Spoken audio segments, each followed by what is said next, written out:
Okay. 'Dune 2లో 'హార్కనెన్ ప్లానెట్'లో మనం చూసింది యాక్చువల్‌గా బ్లాక్ అండ్ వైట్ కాదు. అందుకనే వేరే మూవీస్‌లో బ్లాక్ అండ్ వైట్ సీన్స్‌తో కంపేర్ చేస్తే చాలా తేడాగా ఉంటది.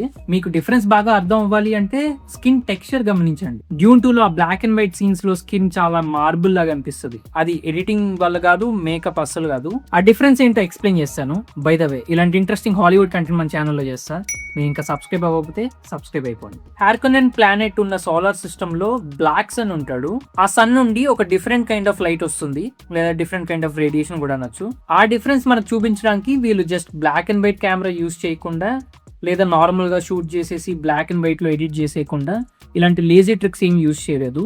వాళ్ళు ఇన్ఫ్రారెడ్ కెమెరాస్ యూస్ చేశారు. అండ్ ఇన్ఫ్రారెడ్ కెమెరాస్ యూస్ చేయడం ఇదేం ఫస్ట్ టైం కాదు. సీన్స్ లో ఏదైనా లేపేయడానికి లేదా నైట్ సీన్స్ షూట్ చేయడానికి ఆల్రెడీ చాలా మూవీస్ లో యూస్ చేశారు. కానీ Dune 2 cinematographer Greig Fraser, one of my favourite, ఒక క్రేజీ ఎలిమెంట్ యాడ్ చేశారు. వీళ్ళు యూస్ చేసిన camera Arri LX LFX IMAX certified camera ఇది. కానీ కొంచెం మోడిఫై చేశారు. ఫస్ట్ కెమెరాలో ఉన్న ఐఆర్ ఫిల్టర్ లేపేశారు.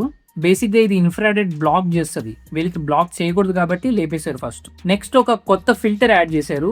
అది ఓన్లీ ఇన్ఫ్రారెడ్ లైట్ మాత్రమే పాస్ చేస్తుంది కెమెరా లోపలికి. కానీ దానివల్ల ఒక ప్రాబ్లం కూడా ఉంది. దానివల్ల స్కిన్ ఒకటే కాదు, వాళ్ళు వేసుకున్న కాస్ట్యూమ్స్ కూడా చాలా తేడాగా చూపించడం స్టార్ట్ చేసింది. సో కాస్ట్యూమ్ డిపార్ట్మెంట్స్ వాళ్ళు అవుట్ఫిట్స్ అని రెండు తయారు చేశారు. ఒకటి నార్మల్ కెమెరా యూస్ చేసినప్పుడు వాడడానికి, వేరేవి ఇన్ఫ్రారెడ్ సీన్స్ లో యూస్ చేయడానికి. ఇంతకీ డిసెంబర్ లో డ్యూనా డూమ్స్డేనా ఫస్ట్ ఏర్ చూస్తున్నారు?